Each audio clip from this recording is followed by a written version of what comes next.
Bueno chicos, vamos a ver en los vídeos que voy a poner a continuación cómo se resuelven los exámenes, en este caso de química de segundo bachiller, que he ido poniendo a lo largo del curso. ¿Vale? Vamos a seguir viéndolos, o vamos a empezar a verlos, y espero que os sirvan para entender un poco cómo se plantea de cara a las pautas. ¿De acuerdo? Os dejo con los vídeos. Bueno, vamos a resolver la opción A del examen. Y como podéis ver, pues lo primero que hemos hecho es escribir las configuraciones electrónicas de todos los elementos que tengo para montar estas estructuras. Y a partir de ahí ya puedo empezar a trabajar. Vemos el anión fosfato, que tengo un fósforo, ¿verdad? Un fósforo, y cada uno de los fósforos tiene como electrones de valencia 5, con lo cual tendré 5 electrones por aquí. Y después tengo 4 oxígenos, si cada uno de ellos, como vemos aquí, tiene 6 electrones, estamos hablando de 24 electrones. Y además tenemos las 3 cargas negativas que tengo aquí. Total, hacer un total de 32 electrones, que son 16 pares. Bien, una vez tengo claro los pares que tengo que colocar, coloco el átomo central en más electropositivo y uno los más electronegativos a su alrededor. Y a partir de ahí coloco los pares de electrones hasta 16. Bueno, pues si los coloco más o menos, me sale esta estructura. Ahora tengo que calcular las cargas formales.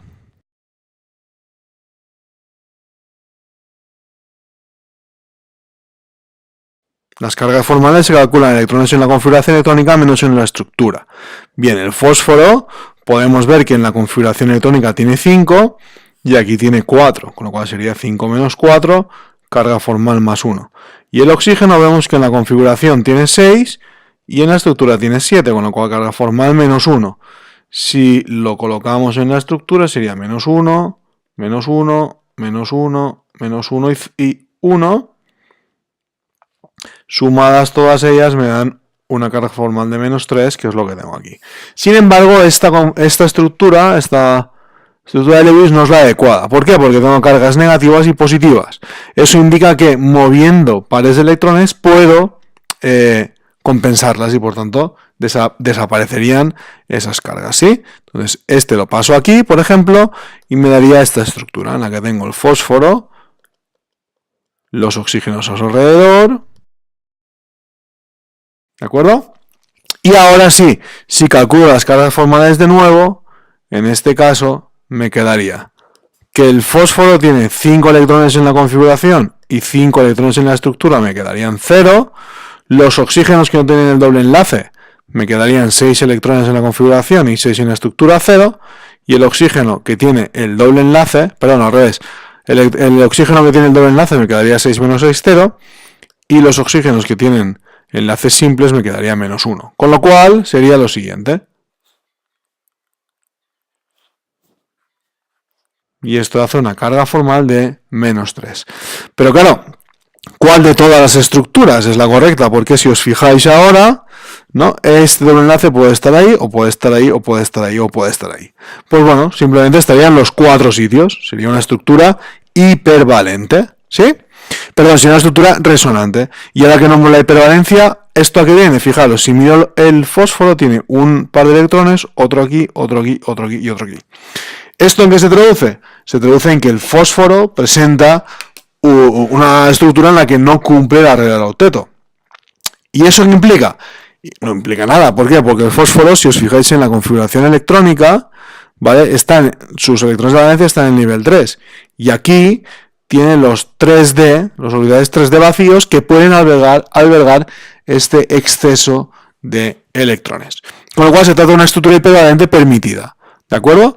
Pero ¿qué pasa? Que ahora este doble enlace puede estar aquí, puede estar aquí, puede estar aquí y puede estar aquí. Con lo cual esta estructura no es realmente la buena. ¿Cuál sería la buena? Pues la buena sería aquella que forma lo que se conoce un híbrido de resonancia de todas las posibilidades.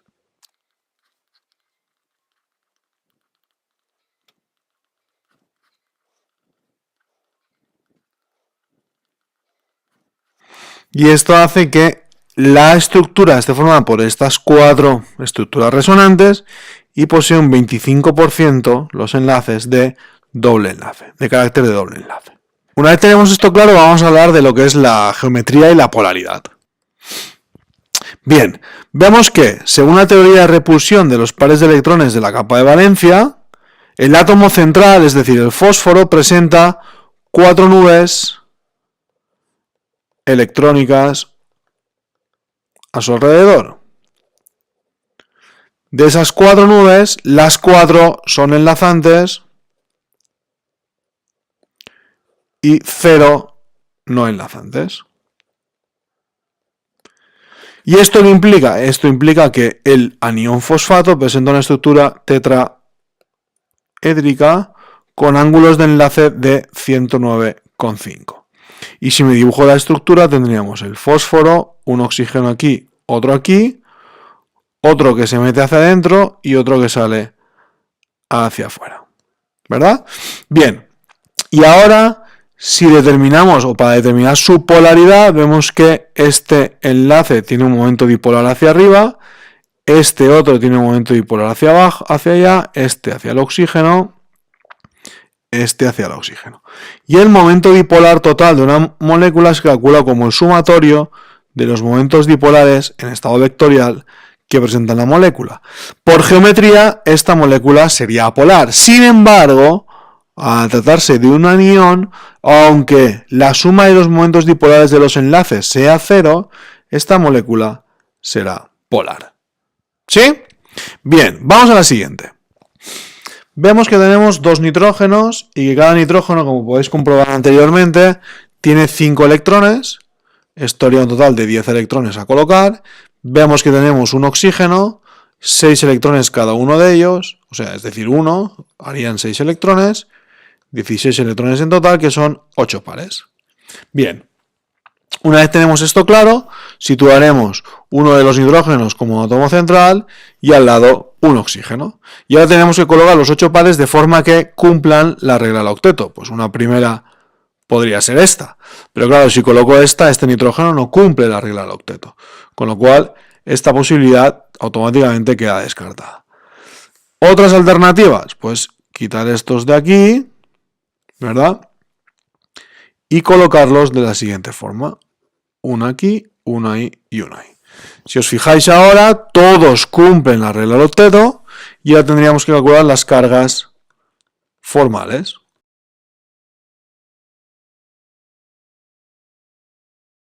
Bien, el átomo de nitrógeno del medio tiene 1, 2, 3 y 4 electrones en la estructura y aquí tiene 5 electrones en la configuración, con lo cual el átomo central tendría una carga formal positiva. ¿Sí? El oxígeno, si os fijáis, tiene 1, 2, 3, 4, 5, 6 y 7 en la estructura y 6 en la configuración, con lo cual sería menos 1. Y este nitrógeno de aquí tendría 1, 2, 3, 4 y 5 electrones en la estructura, 5 en la configuración y su carga formal sería 0. Y al final, como podemos ver, la carga formal total de la molécula sería sería 0. Esta sería su estructura de Lewis. ¿Sí? Bien, según la teoría de repulsión de los pares de electrones de la capa de valencia,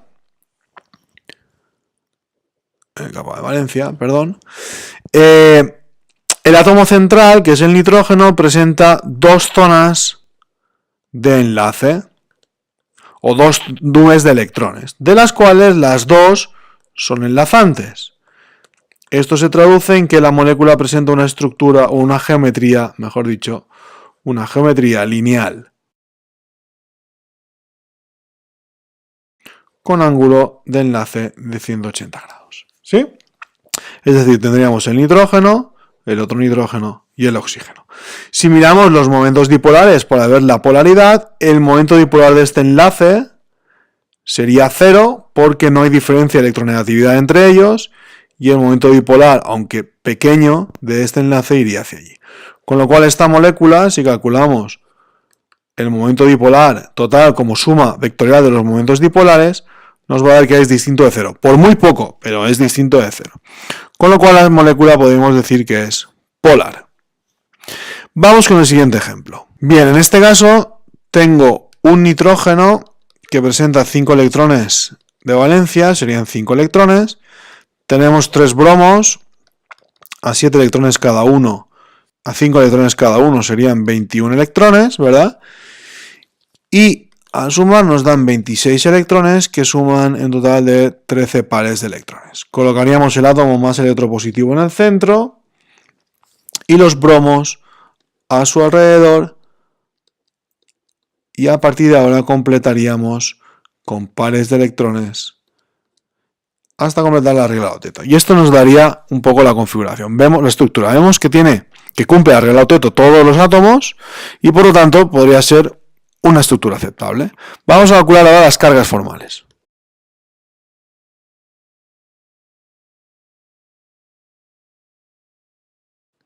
Bien, el nitrógeno presenta 5 electrones en la configuración electrónica, 5 electrones en la estructura y por lo tanto 0 su carga formal. El bromo presenta 7 electrones en la configuración, 7 en la estructura, 0 en la carga formal. ¿Vale? Con lo cual la carga formal de la molécula sería 0. Vamos a ver ahora, según la teoría de repulsión de los pares de electrones de la capa de valencia, vemos que el átomo central, que es el nitrógeno, presenta 4 zonas de enlace o 4 nubes electrónicas a su alrededor. De estas 4, 3 son enlazantes,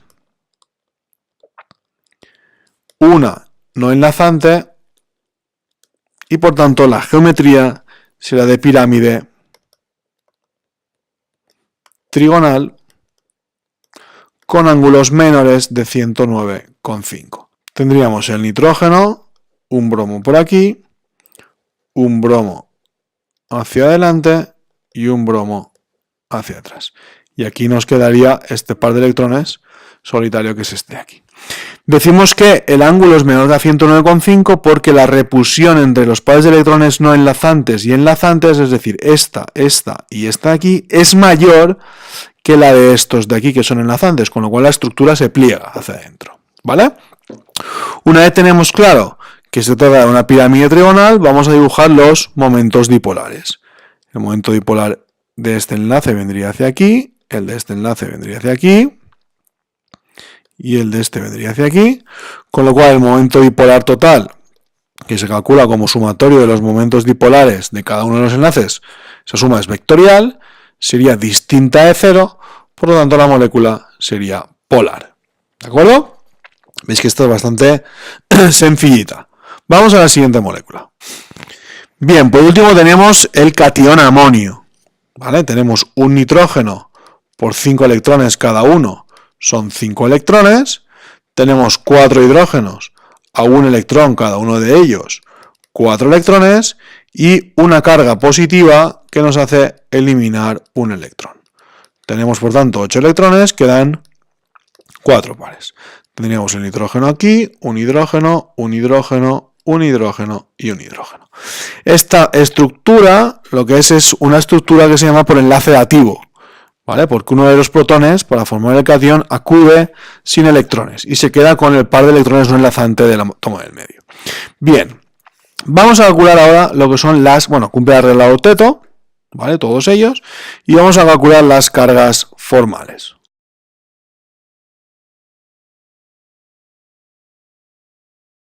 El hidrógeno tiene un electrón en la configuración y un electrón en la estructura, por lo tanto es 0. Y el hidrógeno presenta 5 electrones en la configuración, 4 electrones en la estructura, más 1. Esto se reparte de tal forma que aquí va un 0, 0, 0, 0 y más 1. Carga formal total de la molécula, positiva más 1. Bien. Por tanto, según la teoría de repulsión de los pares de electrones de la capa de valencia, tenemos que alrededor del átomo central, que es el nitrógeno, tenemos 4 zonas de enlace, o 4 pares de electrones, en este caso sí, porque no hay enlaces dobles, o 4 nubes de electrones, de las cuales las 4 son enlazantes y no tenemos ninguna no enlazante. Esto nos lleva a decir que la estructura, la geometría, es una geometría tetraédrica, con ángulos de enlace de 109,5 grados. ¿De acuerdo? Es decir, nos quedaría el nitrógeno, el hidrógeno y el hidrógeno, y ahora vendría un hidrógeno hacia adelante del plano y otro hidrógeno hacia atrás. ¿Sí?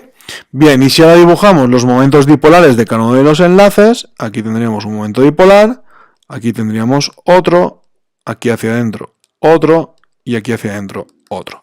Bien, si sumamos por tanto los momentos dipolares de toda la molécula, es decir, los momentos dipolares de cada uno de los enlaces, nos daría 0.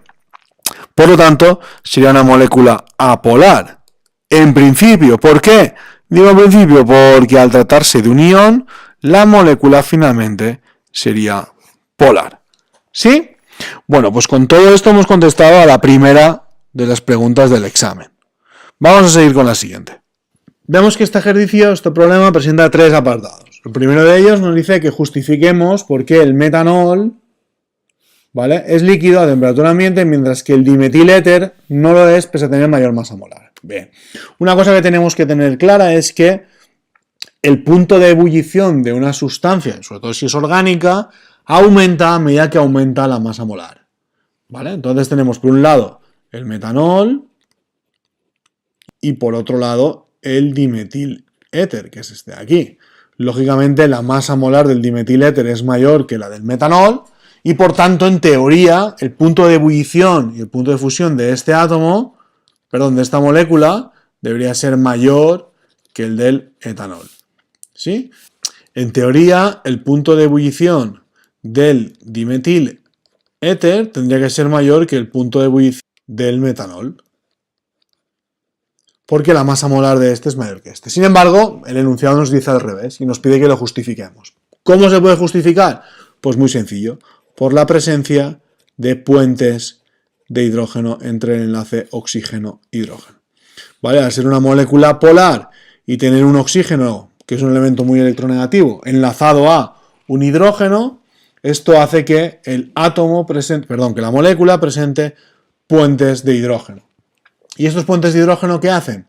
Pues crean una interacción entre las moléculas que hace que para que yo tenga que provocar ese cambio de estado, que es el punto de ebullición, es decir, separar las moléculas unas de otras hasta que la interacción desaparezca, tengo que aplicar más energía. Y por lo tanto, el punto de ebullición aumenta, ¿vale? Es decir, la justificación del por qué esta molécula tiene un punto de ebullición mayor que el de esta reside en los puentes de hidrógeno. ¿Sí?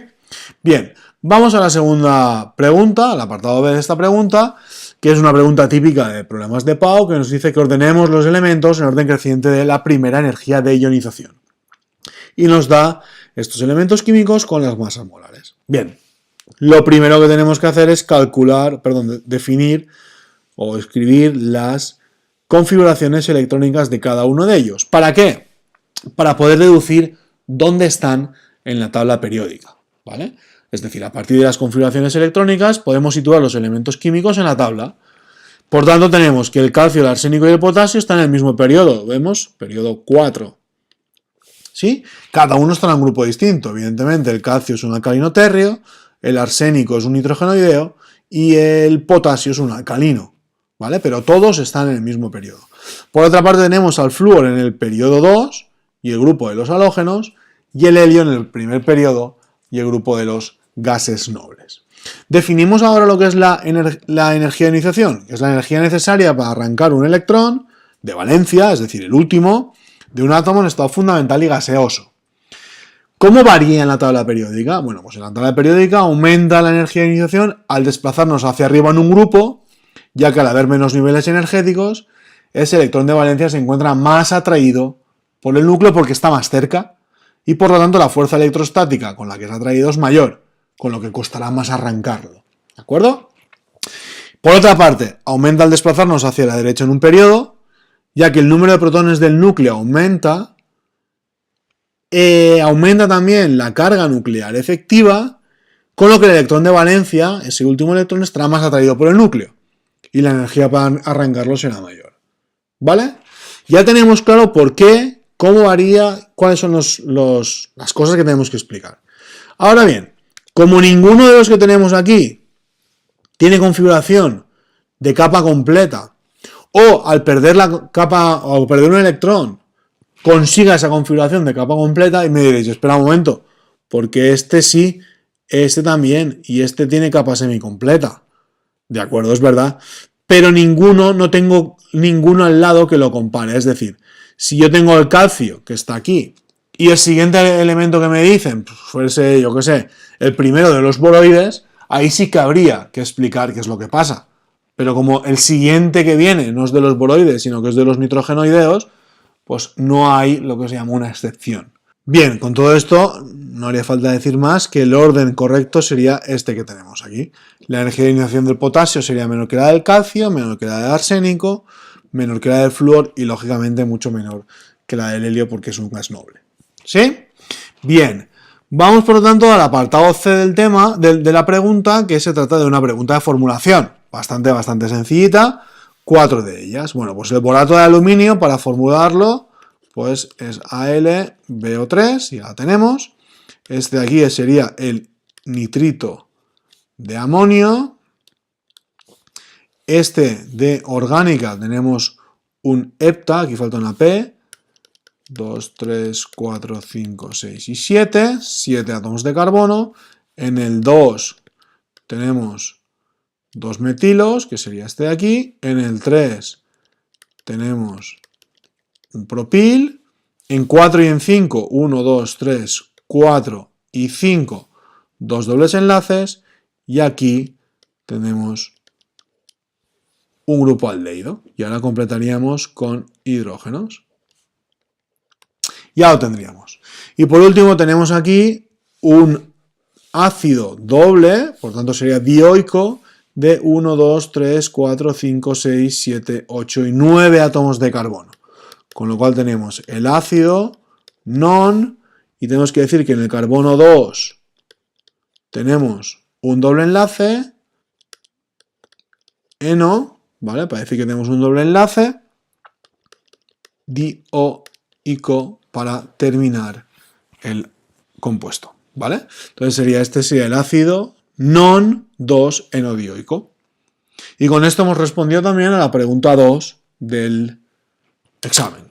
Bien, vamos con la siguiente cuestión o problema que nos dice, que es un problema de estequiometría, nos dice que se hacen reaccionar 75 gramos de carbonato de plomo 4 del 80%, con lo cual ya podemos deducir que este compuesto no es puro.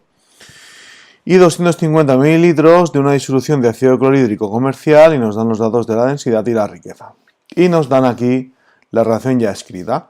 Bueno, lo primero que tenemos que hacer después de todo esto es ajustar, siempre, ¿vale? Una vez hemos ajustado es cuando podremos empezar a hacer el problema. Bueno, pues aquí va un 4, aquí va un 2 y aquí va otro 2. Bien, vamos al apartado. Aquí nos pide calcula el rendimiento de la reacción si se producen 5 gramos de agua. Esos 5 gramos de agua serán los gramos reales que se obtienen. Con lo cual, a partir de uno de los dos, ya veremos cuál, porque este problema es de reactivo limitante, habrá que calcular cuál de los dos, o sea, cuántos gramos de agua se producen. Vamos a calcularlo partiendo de los 75 gramos de carbonato de plomo impuros, a ver cuántos gramos de agua se producen, y de los 250 mililitros de disolución, también de ácido clorhídrico, a ver cuántos gramos de agua se producen, ¿sí? Y esto lo haremos con factores de conversión.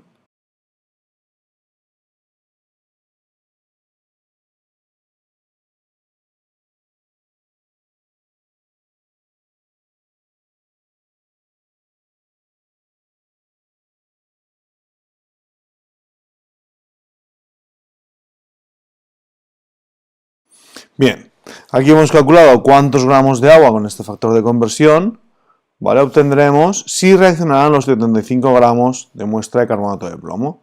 El primer paso sería pasarlo a gramos puros, de gramos a moles, de moles de carbonato de plomo a moles de agua y de moles de agua a gramos de agua.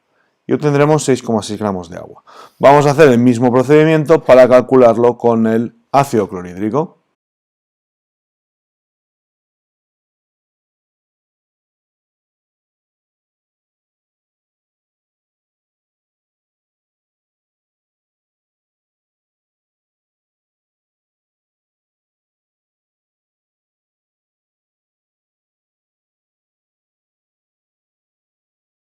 Bien, ahora podemos ver cómo, si reacciono 75 gramos de muestra de carbonato de plomo, obtengo 6,6 gramos de agua. En cambio, si reaccionan los 250 mililitros de disolución de ácido clorhídrico, obtendría 25,67 gramos de agua. Como esta cantidad es menor, el reactivo limitante sería el carbonato de plomo. ¿Sí? Y ahora vamos a calcular el rendimiento. El rendimiento es igual a masa real dividido entre la masa teórica y lo que nos dé por 100. Es decir, la masa teórica que yo obtengo es 6,6, la masa real son 5 gramos y todo esto por 100 nos da un rendimiento del 75,76%. Y así hemos resuelto el apartado A. Para calcular la masa de cloruro de plomo 4 que se obtendrá, como ya sabemos cuál es el reactivo limitante, simplemente hay que hacer un factor de conversión aplicando el rendimiento, porque ahora obtendríamos esta parte de aquí. ¿De acuerdo? ¿Qué es lo que voy a hacer ahora? Partiremos de los 75 gramos de muestra del carbonato de plomo 2 para acabar en los gramos de cloruro de plomo 4. ¿De acuerdo? Bueno, pues vamos allá.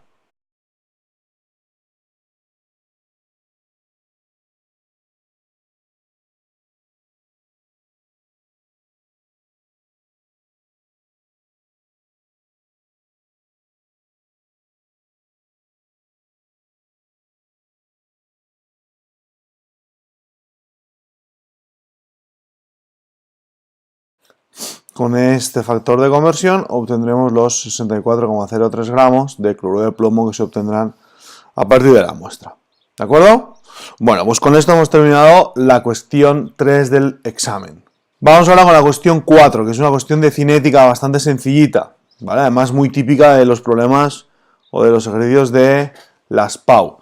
Y nos dice que la destrucción de la capa de ozono es debida, entre otras, a la siguiente reacción, en las cuales el ozono reacciona con el monóxido de nitrógeno y se ha estudiado que la velocidad, bueno, es de este tipo. Bien, nos dice que determinemos la ecuación de velocidad. Bueno, la ecuación de velocidad siempre va a ser igual a una constante por la concentración de los reactivos elevado a sus órdenes parciales. Y en definitiva es lo que nos pide, que calculemos alfa, beta y la K. Para ello lo que vamos a coger son los experimentos de 2 a 2 y dividirlos, de forma que al menos uno de ellos tienen que ser iguales. Si yo divido los datos del experimento 1 entre los datos del experimento 2, me va a quedar lo siguiente, fijaros. Velocidad de 1 partido velocidad de 2 será igual a la constante partido la constante, igual a la concentración de NO2 elevado a alfa en 1 dividido entre la concentración de NO elevado a alfa en 2 por la concentración de ozono en 1 elevado a beta por la concentración de ozono en 2 elevado a beta. Si yo pongo números, queda lo siguiente.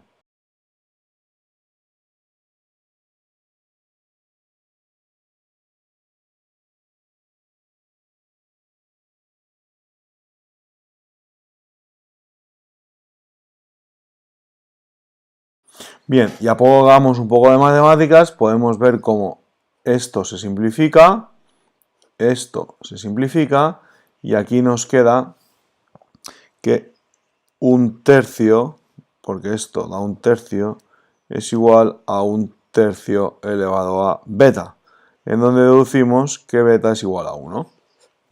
¿Vale? El mismo procedimiento voy a hacer ahora para obtener cuánto vale alfa. Voy a dividir el experimento 2 entre el 3, ¿de acuerdo?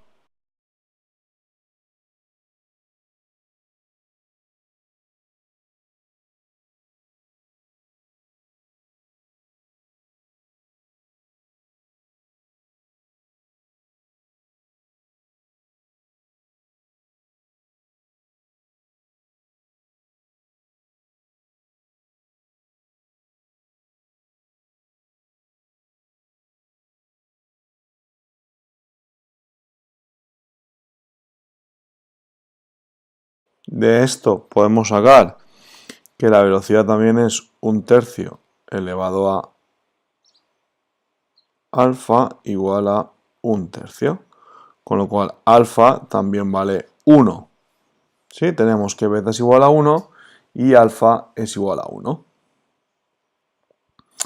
¿Qué nos queda por calcular? ¿Cuánto vale el valor de la constante? Y para eso cogemos cualquiera de los datos que tenemos en cualquiera de los experimentos y de ahí despejamos la constante. Si la velocidad es igual a la constante por concentración de monóxido elevado a 1, porque hemos visto que ya era 1, por concentración de ozono elevado a 1, la constante será igual a la velocidad dividido entre ozono por monóxido. ¿Sí? Simplemente poniendo números ahora nos queda que la velocidad es 1,98 por 10 a la menos 4, perdón, la constante, dividido entre 1 por 10 a la menos 6 por 9 por 10 a la menos 6. Y esto nos da una constante de 2,16 por 10 a la 7. Fijaros que no pongo unidades, ¿por qué? Porque una de las partes de este problema es calcular las unidades. Y la calculamos mediante un análisis dimensional. La constante es igual, como hemos puesto aquí, a velocidad por concentración por concentración. La velocidad se mide en mol partido litro por segundo y las concentraciones en mol partido litro, mol partido litro. Si hago esta operación, bien, si hacemos este análisis nos quedaría el mol arriba, litro al cuadrado, y abajo mol al cuadrado por litro por segundo. ¿Sí? Este mol y este mol se nos va, ese cuadrado y este se nos va, y nos queda litro partido mol segundo, que serían las unidades de la constante. ¿De acuerdo? Bien, pues vamos ahora al siguiente problema, y ya es el último del examen. Como veis, es un problema de equilibrio químico. ¿Vale? Nos dice que en un recipiente sencillo y típico, nos dice que en un recipiente de 1 litro de capacidad se introducen 0,86 gramos de óxido de azufre 3, perdón, de óxido de azufre 6, y se calienta hasta los 830 grados. Se obtiene este equilibrio. Y nos dice que calculemos la presión total de las especies en el equilibrio, la presión de todas. Como nos dan datos de masa y el equilibrio está en gases, además el ejercicio nos pide también un valor en en presión, lo más adecuado o lo más rápido sería leer este equilibrio en forma de gas, que es lo que yo voy a hacer aquí. Y trabajar, por tanto, con presiones. La presión parcial al principio podemos calcularla con la ley de gases ideales, en donde esta presión solo será la que haga el óxido de azufre 6. Calculamos, el número de moles será 0,86 dividido entre la masa molar del dióxido de azufre, que es 80, por 0,082, que es la constante, por 1103 grados, que son estos grados pasados a Kelvin, dividido entre 1 litro, que es el volumen, me da una presión de 0,972 atmósferas. Esta será la presión inicial del equilibrio. De esto nada, y la presión en el equilibrio será 0,972 menos 2x, aquí tendré 2x y aquí x.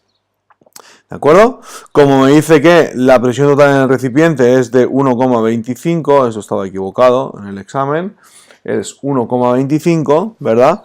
Pues lo que tendremos que hacer es sumar las presiones parciales en el equilibrio. La presión total en el equilibrio será igual a la presión del SO3 más la presión del dióxido de azufre más la presión del oxígeno. Es decir, 0,972 menos 2x más 2x más x. Y esto es igual a 1,25. De ahí podemos sacar que la x es igual a 0,278 atmósferas. Y ahora, simplemente sustituyendo aquí, podemos calcular las presiones parciales de cada uno de ellos. Presión del SO3, presión del SO2 y presión del O3. La presión del del oxígeno, que me he colado aquí, es 0,278 atmósferas. ¿Vale? La presión del dióxido de azufre será 2 veces esta, 0,556. Y la presión del óxido de azufre 6 será 0,416 atmósferas. Es decir, 0 es esto por 2 veces esto. Y ya hemos respondido así el apartado A o el ejercicio 1. Nos piden en el 2 el grado de disociación. Alfa es igual, acordaros a moles, concentración, presión que reacciona, dividido entre la presión inicial. En este caso reaccionan 2x y la presión inicial, que es esta. Con lo cual, el grado de disociación será igual a 2 por 0,278 dividido entre 0,972. Y este alfa es igual a 57,2%. ¿Vale? Esto sería multiplicándolo por el porcentaje. Y después nos pide el valor de K sub C y K sub P. Bueno, pues K sub P, según este equilibrio, será igual a la presión de oxígeno por la presión de SO2 al cuadrado dividido entre la presión de SO3 al cuadrado en el equilibrio. Como las hemos calculado anteriormente, esto será igual a 0,278 por 0,556 al cuadrado dividido entre 0,416 al cuadrado. Y esto me da una K de 0,497. Podemos poner unidades o no. Si las ponemos, atmósferas. Si no las ponemos, no nos podrían contar como mal de momento. Y la K sub C, que es igual a la K sub P dividido entre RT elevado a incremento de N. Aquí va un paréntesis. Esto sería 0,497 dividido entre 0,082 por 1103. Y al incremento de N son moles de gases de productos menos moles de gases de reactivos, que es 1. Por lo tanto, esta K es igual a 5,49 por 10 a la menos 3 molar. ¿Vale? De la misma forma que aquí es atmósferas, aquí sería molar. Bien, pues con esto hemos terminado el examen que puse en su día. Espero que os haya resultado bastante asequible y sencillo y que sigáis viendo el resto de vídeos en los que resuelvo exámenes de mis alumnos en la preparación a las pruebas de acceso a la universidad.